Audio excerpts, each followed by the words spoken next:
It's the Laugh Smartly Show, because apparently you needed us. Here's Biff, Lucky, and Mr. Fun.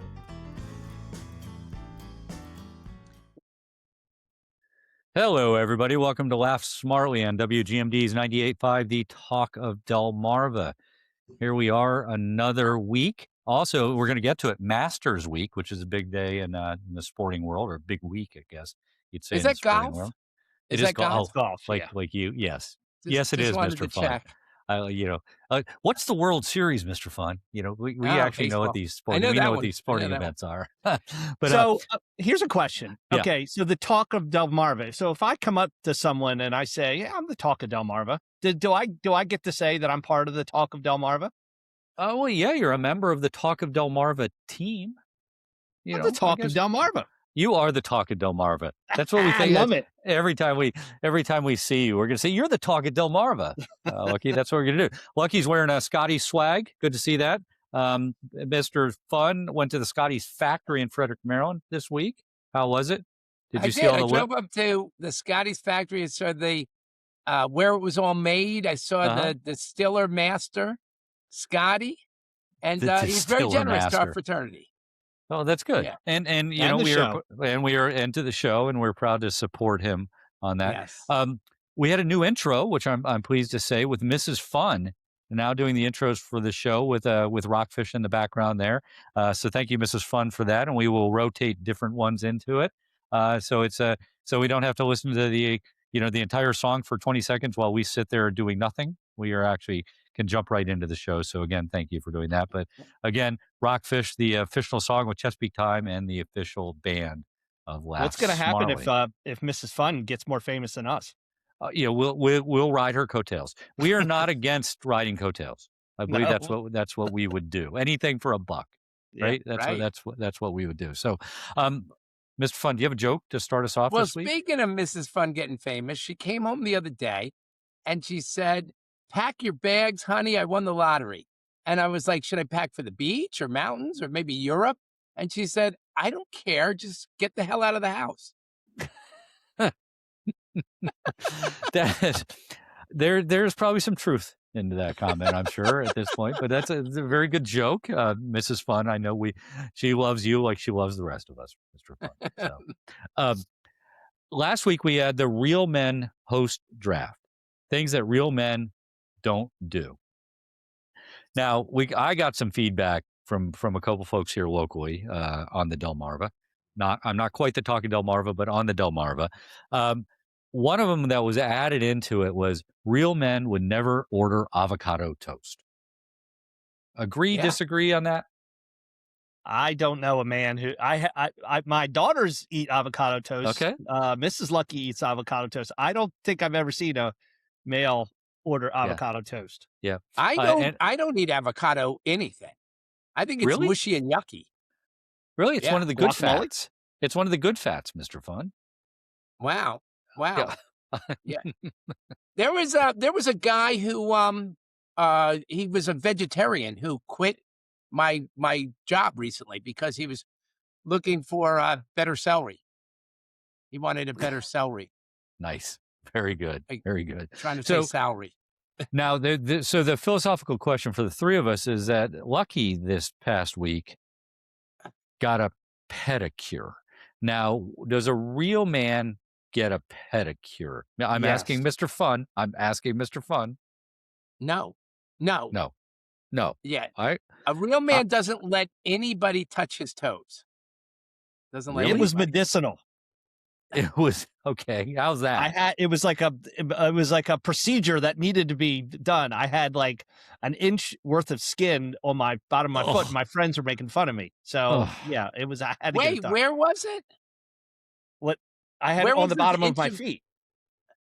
On the okay, got it. So it had nothing to do with your toes.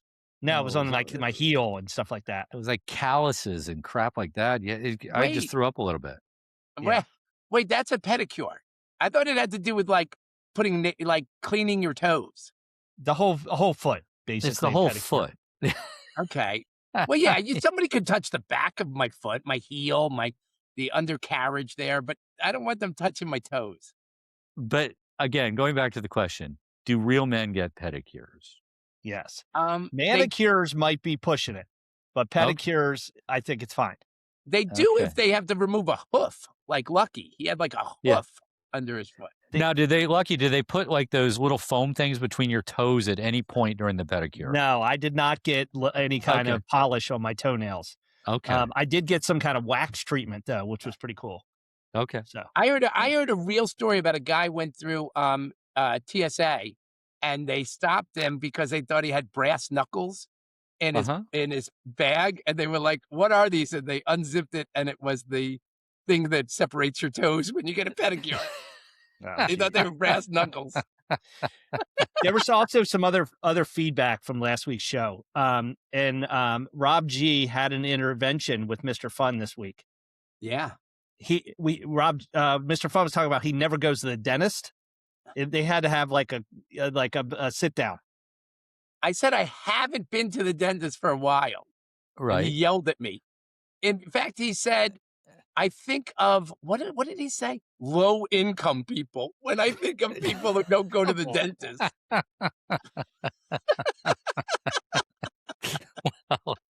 Also, Robert P., one of our super fans, he clarified a few questions around it was National Jeep Week or something like that. And we were talking about the wave and the duck.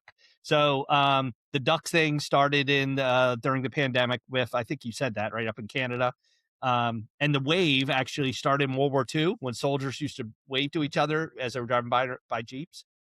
Oh, okay. Well, here's a trivia question for Mr. Fun, the lone subscriber of World War II magazine.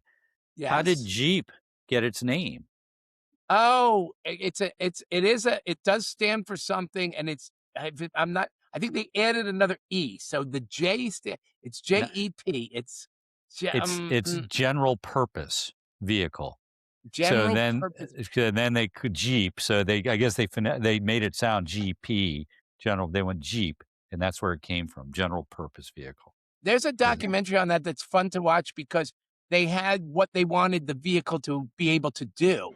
And lots of manufacturers created vehicles. None of them look like the Jeep. And it was, and some of the other ones were pretty cool looking too. Yeah. So this past week, I actually went on a tour with Mrs. Biff and new dog Murphy. We went south. We went to Charlotte, to visit our daughter. We then went to Augusta, Georgia for the Augusta National Women's Amateur, which is a tournament they've put on for 7 years now, I think, on the site of where the Masters is playing this week, which was really cool. And we're going to come back to the Masters in a little bit. But one of the things I noticed, and then when we went to Charleston, South Carolina, is that when you're driving in particularly North Carolina and South Carolina, the billboards, there's a lot of billboards on the highway. I don't think in Maryland you can have a billboard on an interstate, for example. Right. I don't think there are any. On Delaware, there are. But the fact of the matter is that when you look at the billboards, I kid you not, 75% of them have to be for lawyers. I've never seen so many legal billboards. It's like, if you were in a truck wreck, call this guy. If you were in a car accident, do the amount of the personal injury lawyer billboards was crazy. Did you notice? I know, Lucky, you went to Charlottesville recently. Did you notice that anywhere in Virginia? Yeah, I did not see. I don't see those lawyer attorney billboards. I mean, I see things for, restaurants and cool, little museums along the way, or sightseeing things or whatever. Yeah, but I'm telling you, in North Carolina and South Carolina, it's inundated with legal billboards. The other one, which is cool, which I think you guys have both done. Every time I drive through the Chesapeake Bay Bridge Tunnel, I'm amazed at the fact that you're basically spanning a section of the ocean, right? And that you've just got this bridge, and it's where it gets to you if you've got a problem driving over large bodies of water is when you're between the two tunnels. You realize you're really in the middle of what is the mouth of the Chesapeake Bay. Is that it's incredible to me that they could figure out how to build something like that. I know it's not the only one in the world, but it's a really impressive engineering feat to span that 17 or 18 miles, whatever it is. Do you have any idea? How old? Yeah. I'd be guessing. I could look it up here in a second. Probably in the 60s is my guess when it was built. But it's impressive. It really is impressive. I don't think the bay is particularly deep in a lot of the sections there. But the way they could build it. But wow, it's something. Especially when I drove over a month ago and it was foggy and you couldn't even see the water. That was really, really weird. But it's really cool. That bridge has passed the test of time, but the Chesapeake Bay Bridge, the one that connects Annapolis basically to the Eastern Shore, that thing is obsolete. Like it is, they're every summer, they have issues, people coming over it, coming back, and we talked about the ridiculousness of the budget and how long it's going to take to get it started. They've gotten it approved 6 years before they can break ground so they can do an environmental impact on a bridge that already exists. I just don't get it, and it's going to be way over budget, I'm sure, when all is said and done on that. So, Lucky, what's going on this week besides things like that? Things like that. Okay, so Mr. Fun, I just want to let you know it's a reminder for you.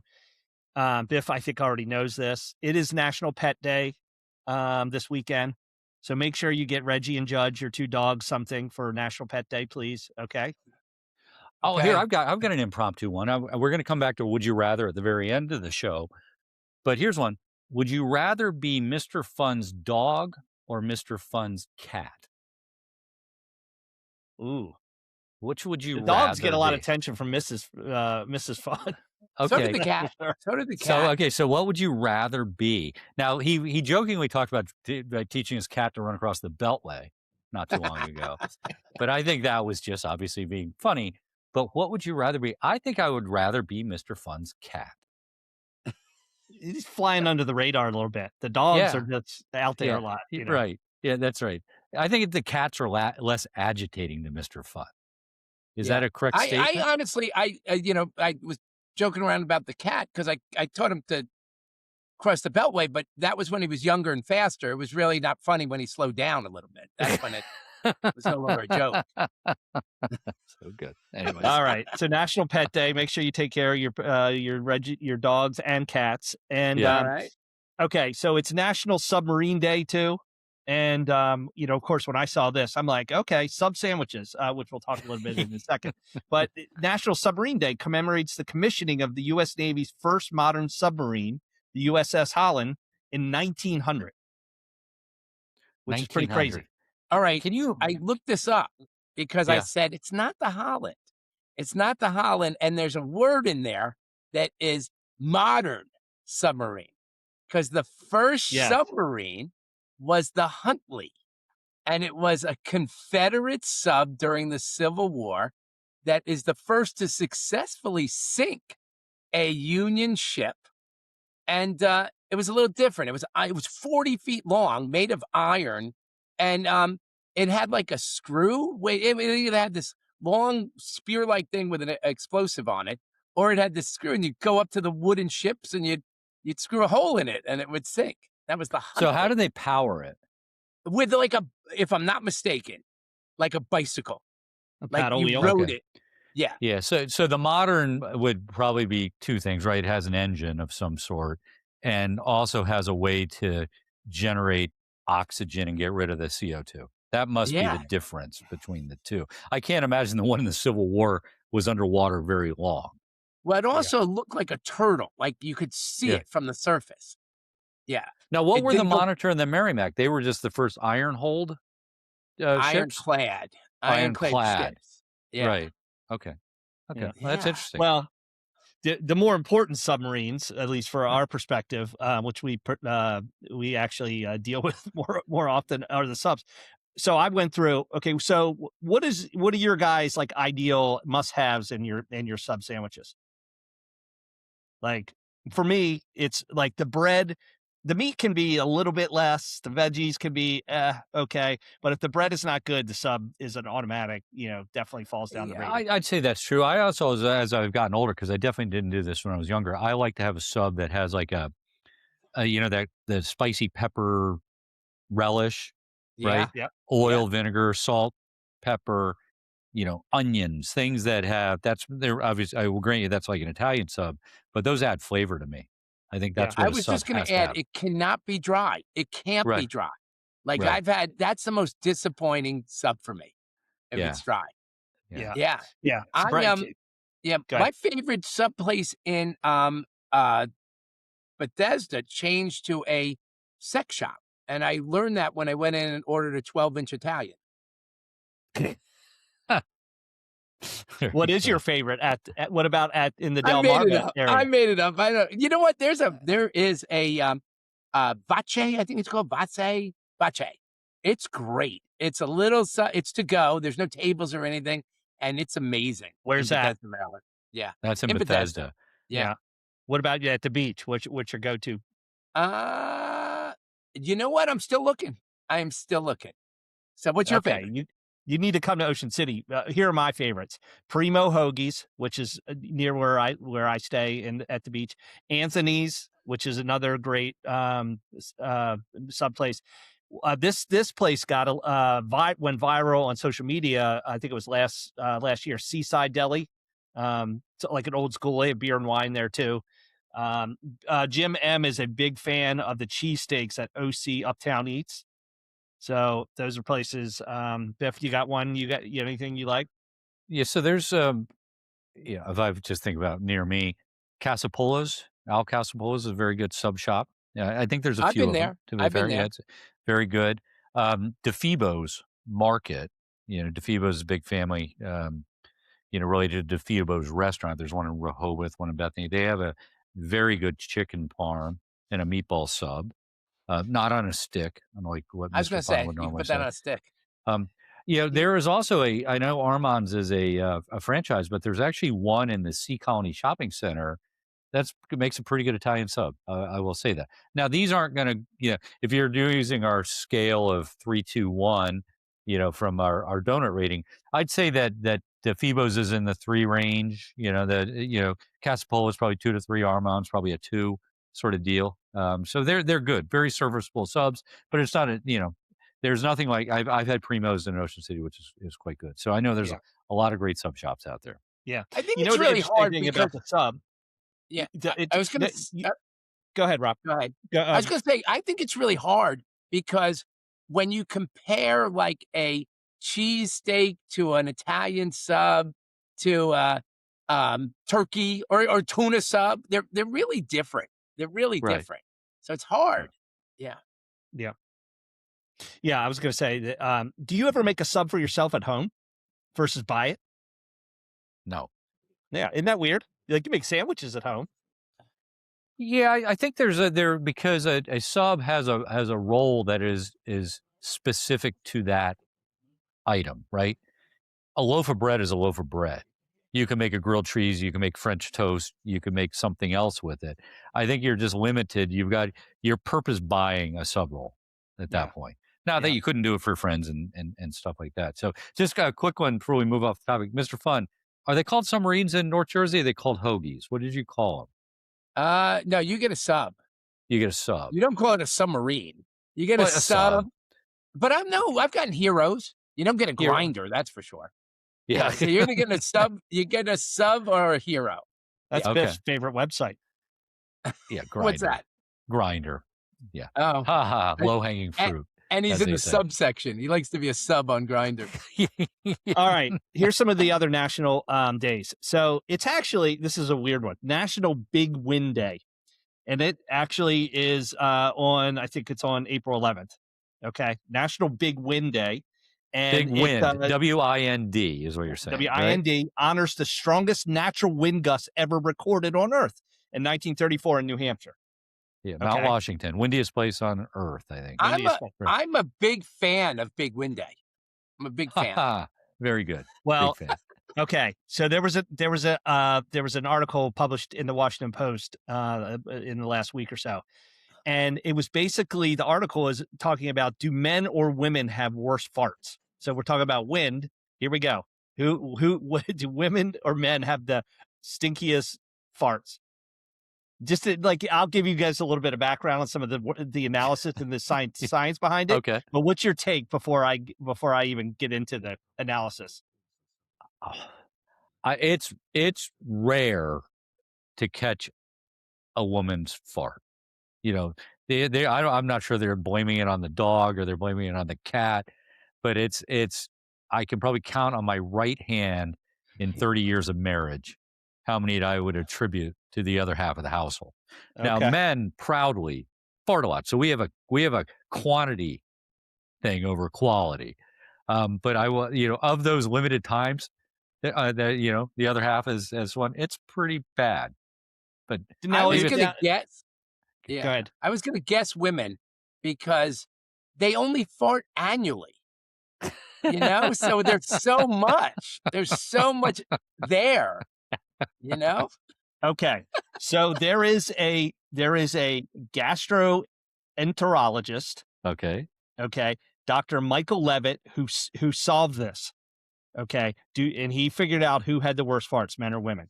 So the dude is, he works for the Minneapolis Veterans Affairs Hospital. He's been there since 1978. He's the king of farts, as he's known as. Okay.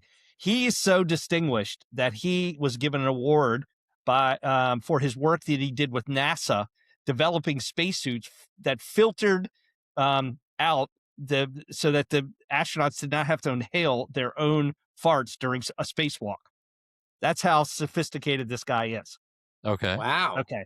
But he introduced this new lab experiment using this apparatus called a chromatograph. Okay. And the tool can be used to analyze gas content. Okay. So he did this big study, and what he did was, okay, this is how he figured it out. So there were a subset of men, subset of women, and there was a rectal tube that was inserted and there was a gas tight seal on their butts. Okay. And the tube was connected to a gas, this gas bag.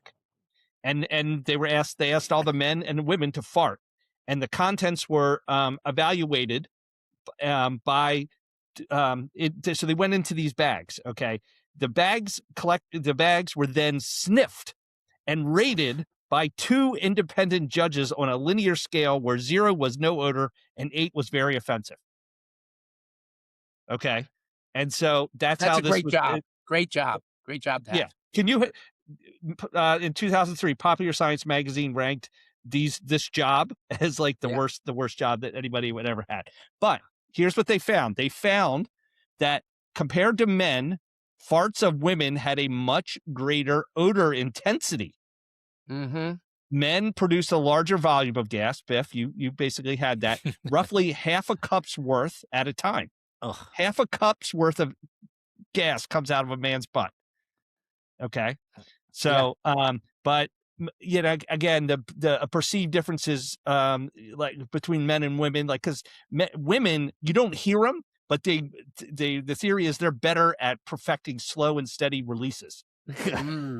I actually got thrown out. I got thrown out of court for farting. Yeah, the judge yelled odor in the court. Odor. There you go. Hey, this is true though. This is true. I noticed that a lot of things changed in my life when I turned 50.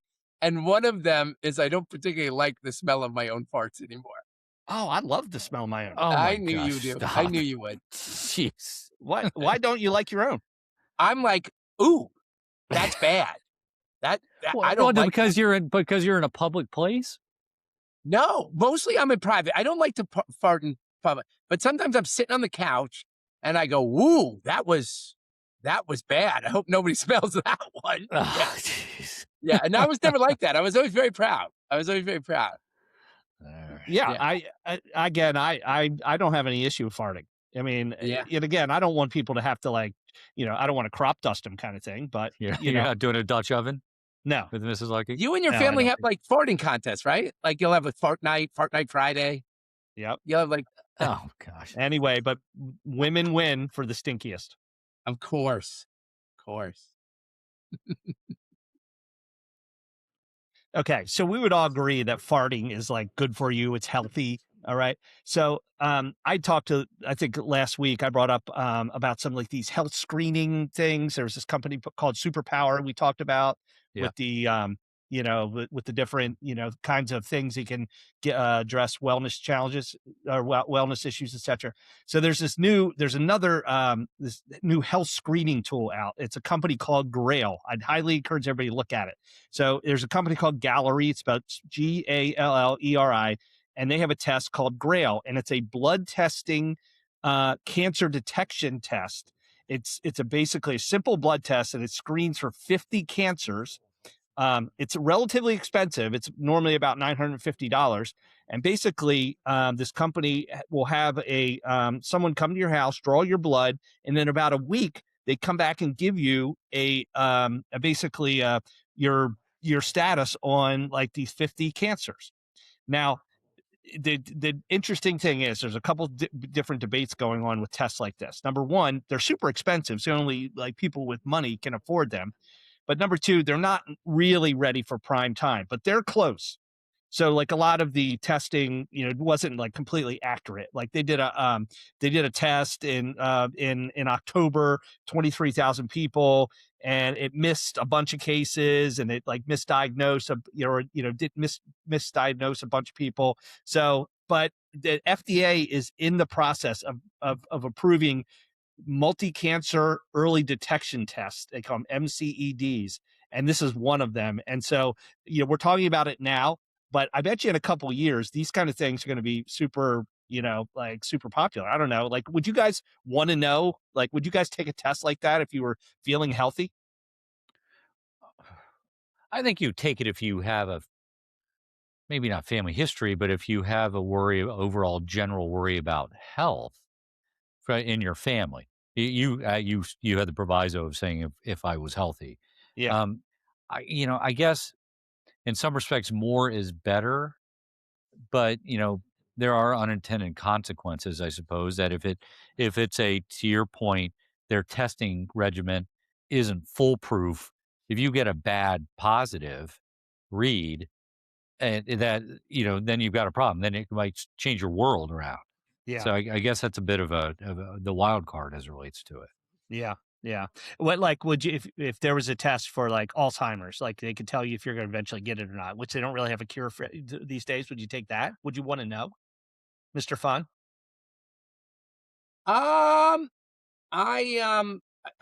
Maybe, because it would explain a few things of why I keep forgetting things. why he can't make the show recording on time. But exactly. Exactly. Look, that's a hereditary that's yeah. I don't know. What about you? Answer your own question, Buck. Yeah, I don't think I don't think I would want to know the uncurable, right? Like if there was cures for cancer or like the high probability of if you caught them early. Yeah. But like, for instance, Alzheimer's, I don't think I'd want to know that because they haven't been able to get anywhere near solving that one. Right. But cancers, I might want to know. Yeah. It does remind go ahead, Rob. Go ahead, Rob. Do you know what I read? I read that too much sex can lead to memory loss. I remember reading that on January 20th at 8:30 p.m. in the Journal of Mental Health, paragraph 7, page 4. It does, Lucky. It does remind me when you were describing the company. This is the Theranos debacle, right? Yeah. This was Elizabeth, forget her last name, where they were trying to do everything off a drop of blood, right? That was the whole thing, and they hooked in CVS or Walgreens and one of the larger chains and all these, major political leaders, and it was a house of cards. And right? they sold those machines that really couldn't. And you're saying that they haven't perfected the testing here, while USDA is doing something, or FDA, whoever he's FDA, excuse me, is doing the work with them. It just sounds like almost too good to be true, because you can get those individual tests today, right? You can test for everything presumably they're going to test for.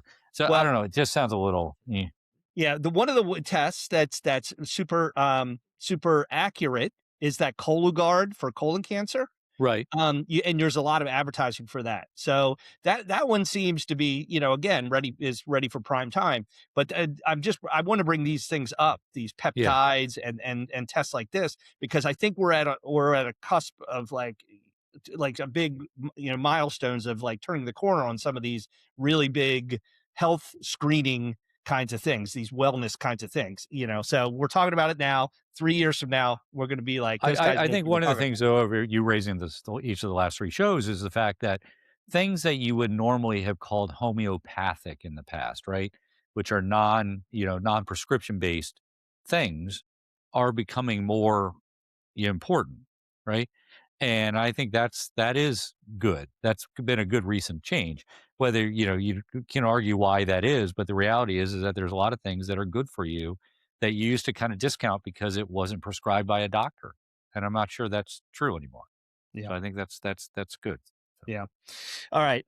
In another science thing, we talked about this last week, but Artemis II splashdown, so back on Earth, which is great. What's interesting? So a big milestone. This Artemis, we talked about the what's forecasted between now and 2030 in terms of this program. They want to have a habitat on Earth. Talked about that last week, but this weekend there's all kinds of other space milestone anniversaries, like Space Shuttle first launch in 1981, Apollo 13 launch in 1970, et cetera. So it's sort of cool that, I see this as a big milestone. Yeah, I think it's really cool. It will come back to me in this for those on the radio show that have never heard me talk about this. I am in the conspiracy camp on the moon landing. I just don't, as much technology has taken them just a slingshot around the moon, 4,000 miles from the surface of the moon, and how technically challenging it is to do that. I just don't see how there's any way that anybody landed on the moon in 1969.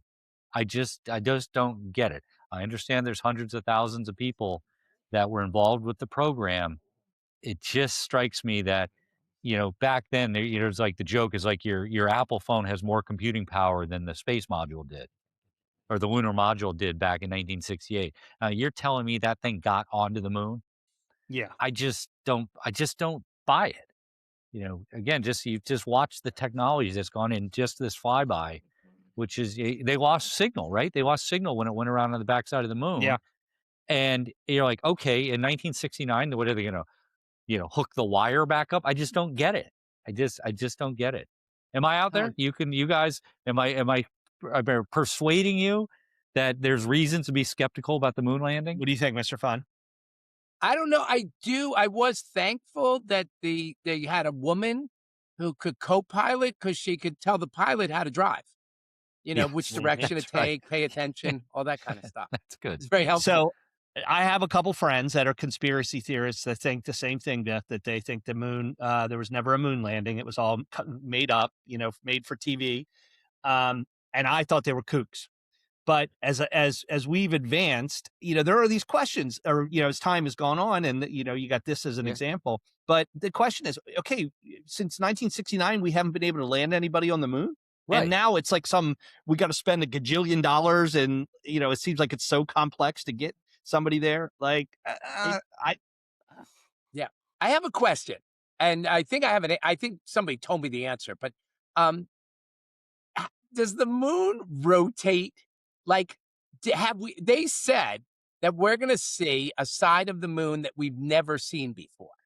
Is that true? Like, we've never seen the dark side of the moon? They went on the other side. They drove, the Artemis II that just went right. Was the farthest that humans have ever gone. And that was on the backside of the moon. Right. So the side of the moon, the Earth rotates, and the side of the moon that we see is always the same side. It doesn't rotate. That's a good guy. My suspicion is it doesn't rotate. I cannot believe we are exposing our astronomic ignorance here. Fifth grade science for a while. You know what I mean? Where they told you where the Earth revolves around the sun and the moon right? If we've never seen that side of the moon, it means it doesn't rotate, right? Yeah, it's a fixed position. No, it's not in a fixed position, right? Because it changes. It rotates at a different point on the Earth, because the Earth is spinning faster. The moon is more fixed, right? Because that's why we get a dark side, or we get a crescent moon versus a full moon versus whatever, because the Earth is always dark. Way. Wait, how is it dark? On the back? Is it closer to the sun? The back? No, because there's always a side of the moon the sun that's faces. Not facing the Earth. Facing the sun. Right. You can pretend you know what you're telling me. Yeah. You can say it with as much authority as you want. Well, I know one thing. The toilets, they had an issue with the Artemis toilets. They got to work on that. They had an issue. Oh, well, that's, again, Going back to now, we've gone completely off track by Mr. Fun's very good question. But the fact is that they can't get the toilet working in 2026. They sure as hell couldn't get the toilet working in 1969 when they were landing it on the moon. I just don't get it. I just don't get it. So, all right. Well, we need contact at I'm sorry, feedback at laughsmartly.com. You know, send us some, you know, because somebody like explain the what your theories are on this, on the 1969 original moon landing and versus today. But anyway, I don't know.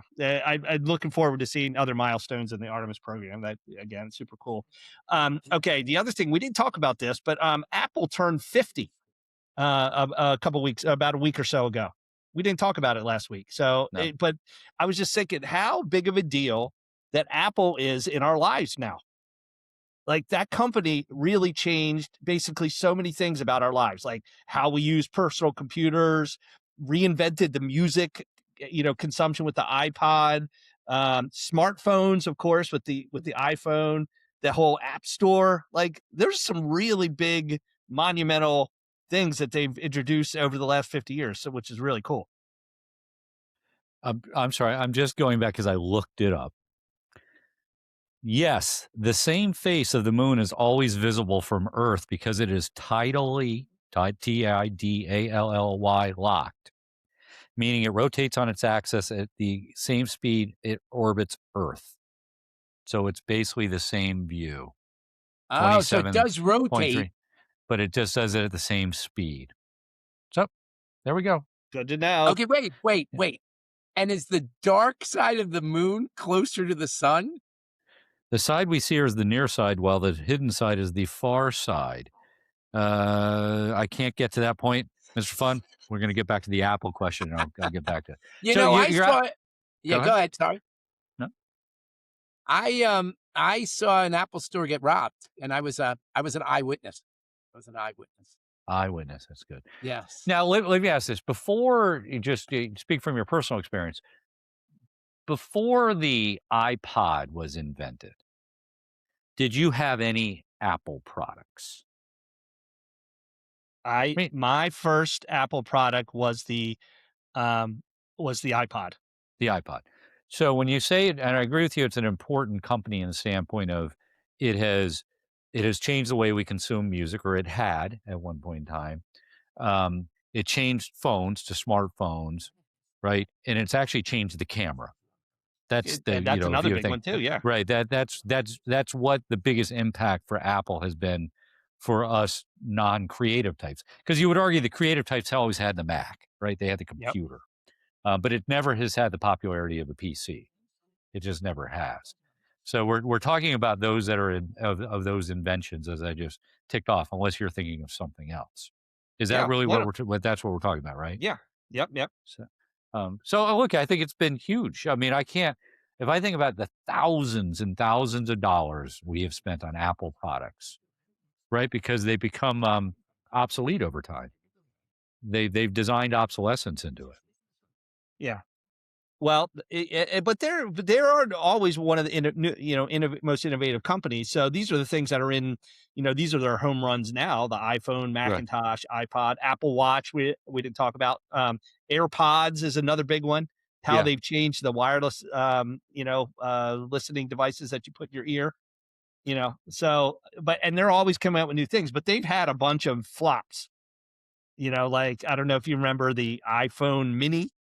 That didn't work well. Apple Maps was not didn't come out very well. Is the Mini like this one?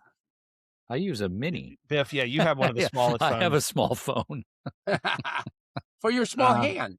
For your small hands. Large intellect. I just watched the Jobs movie, which is about basically the founding of Apple, which is really cool. And then on the backside of it, I watched the documentary or the dramatization of the demise of the BlackBerry, which was really good. To watch both of those together is really cool. It's so funny that you mentioned that, because I was going to bring that up yesterday. No lie. Yesterday, I met a guy. He said, "You look familiar." And we figured out that he was the BlackBerry salesman who sold me my first BlackBerry 30 years ago. It's crazy. crazy. So the BlackBerry, if I remember from the movie, so they had a couple things going for them. One, they had a keypad, right? They were very encrypted, if I remember correctly. So they, from a security standpoint, the government liked it a lot. But what they didn't go to was the screen where you could punch, right? The haptic screen, like you can on an iPhone. They tried that, but what they did was they decided to not manufacture it in North America. They outsourced it to China. When it came back, those touchpad phones did not work, and that was when Apple moved in with the iPhone. I remember it was such a status symbol to get a BlackBerry. I mean, you can say that same thing, but probably more so, I'd argue, in some respects, than an iPhone, because it just, you were more efficient at work because you had a BlackBerry, right? You were more important. I recall breaking up with my BlackBerry. It was like getting a divorce. Like for me to go to any other product, I was really reluctant. Yeah. Yeah. That's really cool. It's funny, like we talk about how everybody's addicted to their iPhones now. They talked about the BlackBerry being the crackberry and being, but the addiction didn't seem as severe then as it is now. Yeah. I think that why that came around though was the fact that for the first time you would be in your personal space, whether it's dinner or whatever, checking your email, right? Yeah. That's what it was. And you couldn't miss a message because of it. And the tick, tick. Yeah. That was the psychology of it. That was really cool. So that's great. Anyway, but 50 years from now, we'll see what Apple has. They seem to be killing it with more innovation. So more power to them. We talked about this a little bit at the beginning of the show, but this is Masters weekend, which is really cool. If you're a golf fan, it's like the Super Bowl at the beginning of the golf season, which is really cool. The first major. They say that the Masters is the hardest ticket in sports to get. Do you agree with that, Biff? I would think so. Because it's unlike a season ticket for a football game where there are 8 or 10 games or whatever they might be at home. There's only 4 days of the Masters. They call them patrons, but they are in some respects the original ticket holders, so they stay within their family, right? And therefore, if you are going to sell it, you have to sell it. You get an exorbitant amount of money. I think the price I saw was $20 for a 4-day pass. It was like $20,000 or something for this week for one 4-day pass. Now, part of that comes with a security deposit. There's a lot of stuff, because if that person gets kicked out with that pass, you never get the pass back. Yeah, so and they have rules too. They have this crazy lottery to get tickets that we all participate in every year. Biff, you can tell. And my daughter has won twice some form of the lottery, which is really cool. But they have a bunch of rules about reselling the tickets, and that's one of the cool traditions too, because they try to minimize commercialization, even though it's the Super Bowl of golf, right? Like they have these cool traditions of like the food is cheap, the broadcast, they don't have a lot of commercials on CBS.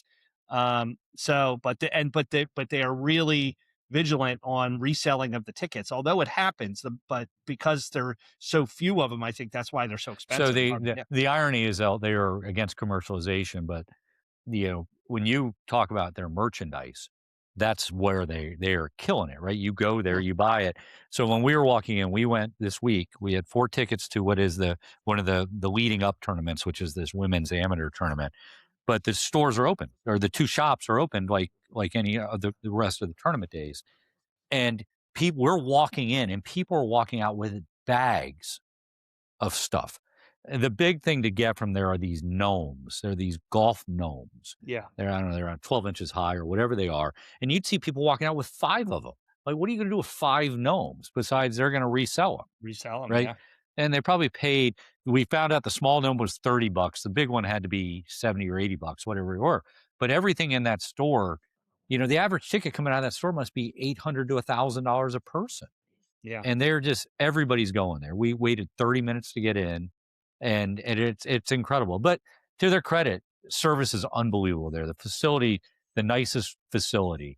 The food prices are insanely cheap, right? Pimento cheese sandwich is $1.50. I think a chicken sandwich is like $2 or $2.50 or something like that. A Coke's $1.50. Everything's in that kind of range, and a beer is $5 or $6. But there's a decorum too, which I forget about this. You're not allowed to run when you're on Augusta National. So you can get your chair set down and you can leave it there as like you're around the green. If you're not there, somebody else can sit in it until you come back, but you leave it there. But to get that chair to that spot and say it's, I don't know, 2,000 yards away from the gate, you got a fast walk to get there. You can't run there. And so it's those sorts of things. No phones. We've talked about that previously, which was actually sort of liberating. The big bummer about no phones is there's no photos. Yeah. So you can't do it during the tournament days.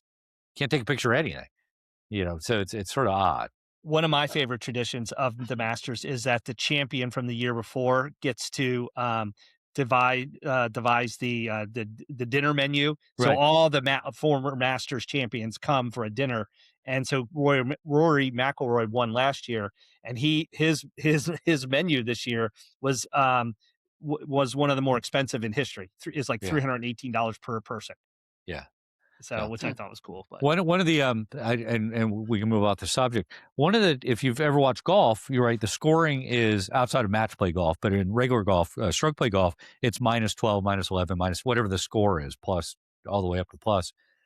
That was invented by the Masters tournament by CBS because the scoring back in the days, this was in the late 50s, used to be the total score. So say it was par 72 on day 2, the total score for the leader would be 140 versus 144. And they were having a hard time measuring the other golfers, how they were performing. So they came up with the total and a plus minus system. That's one of the year things. Did that come about? That was like 1958. It was CBS who had the Masters broadcast, and the producer developed it with the Masters, and that's where that scoring system comes from. When I play golf, I'm a lot like the Ayatollah. I can't get out of the bunker. I can't get out of it.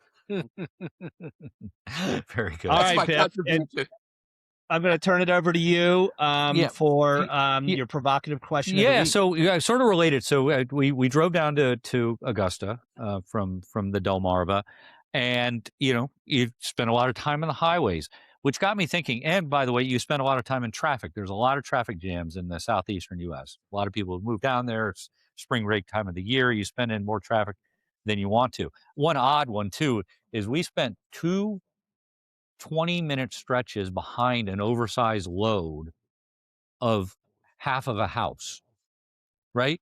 Because they were doing road work with Jersey barriers so that they couldn't move the house over to the side. So you're stuck behind this half a house for miles on end. But anyways, that's not my point. But my point was, on the would you rather is a traffic related one. Would you rather fix your maximum speed that you can drive for the rest of your life at 40 miles per hour, but never sit in a traffic jam again? Or would you rather be able to drive at whatever speed you want, but still be subject to traffic jams? Like today. Like normal. Like what would you rather do?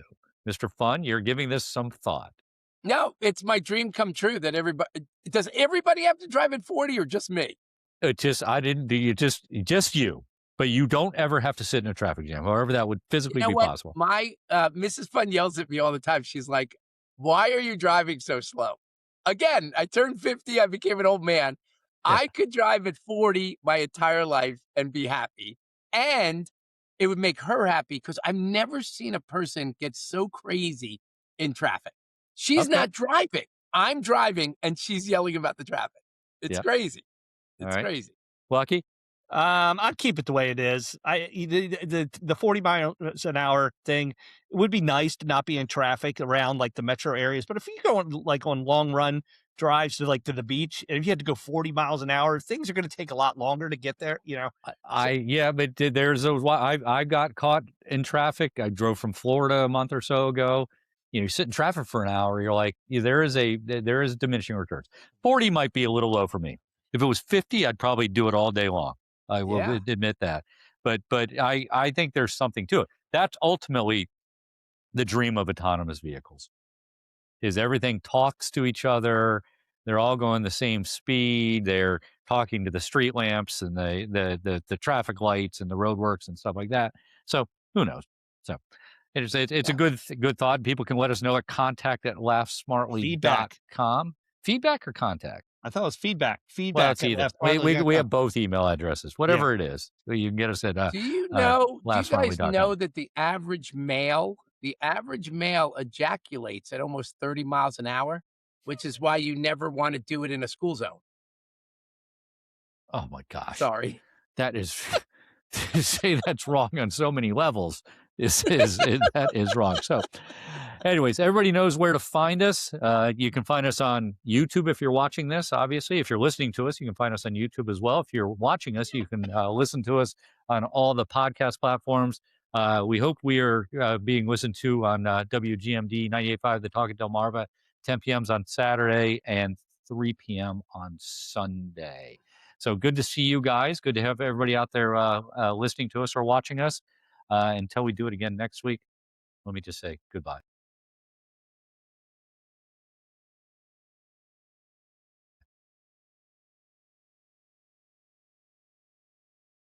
He's shaking his head.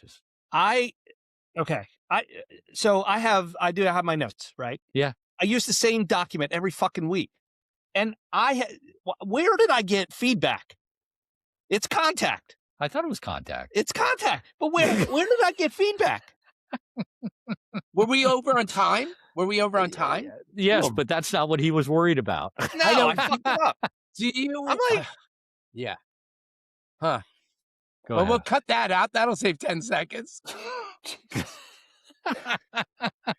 You guys arguing about end again. Jesus. I was where like, did that come from? It doesn't matter. It matters to me. I mean, it's like, funny. They both work. I just changed the date on this thing, but that thing's. Well, that's good. This is going to be perfect for the one of our spoofs outtakes. Or whatever the outtakes. So good. Well, Mr. Fun, you were going to say something. I don't remember. You were saying we were over on time. I think you were going to suggest to cut something out, but I told the rude joke without even being queued up. That's perfect. Right. Okay. It was perfect. It's actually it worked out perfectly. So good.